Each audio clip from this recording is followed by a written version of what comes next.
स्वराज्य हा माझा जन्मसिद्ध हक्क आहे आणि तो मी मिळवणारच. हिंदुस्तान, अखंड हिंदुस्तान, हा अखंड हिंदुस्तान जर ब्रिटिशांच्या सत्तेविरुद्ध उभा ठाकला तर या अखंड हिंदुस्थानाशी लढणे ब्रिटिशांना अवघडच नाही, अशक्य होऊन जाईल. आणि त्यासाठी आपल्याला कोणताही मार्ग स्वीकारावा लागला तरी माझी तयारी आहे. 1857 चे बंड मोडून का पडले? राणी लक्ष्मीबाई, तात्या टोपे यांचे बलिदान का व्यक्त केले? कारण आपण एकत्रपणे लढलोच नाही. कोण कुठला इंग्लंड देश? आपण सर्व हिंदुस्थानी एकत्र येऊन त्याच्यावर थुंकलो तरी सुद्धा त्याच्यात तो वाहून जाईल. ज्या देशातून पूर्वी सोन्याचा धूर निघत होता त्या देशाची माती सुद्धा आज आपल्या मालकीची नाही. आता एकच ध्येय, स्वराज्य, स्वराज्य, स्वराज्य.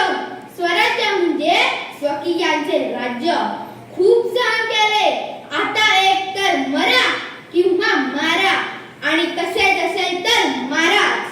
आपल्याला मुलांवर लहानपणापासूनच देशप्रेमाचे आणि सामाजिक बांधिलकीचे संस्कार दिले पाहिजे.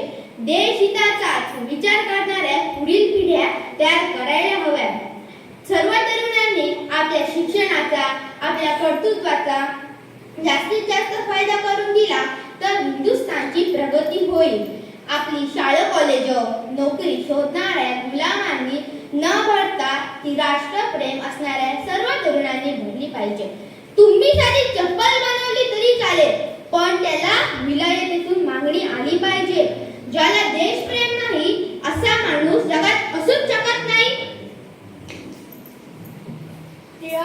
मला प्रश्न पडतो की तुम्ही हिंदूच आहात ना?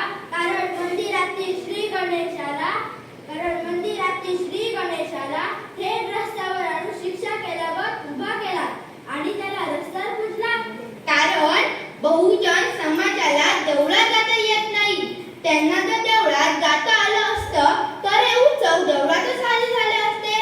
ब्राह्मण आणि ब्राह्मणेतर ही दरी मोडून काढावीच लागेल.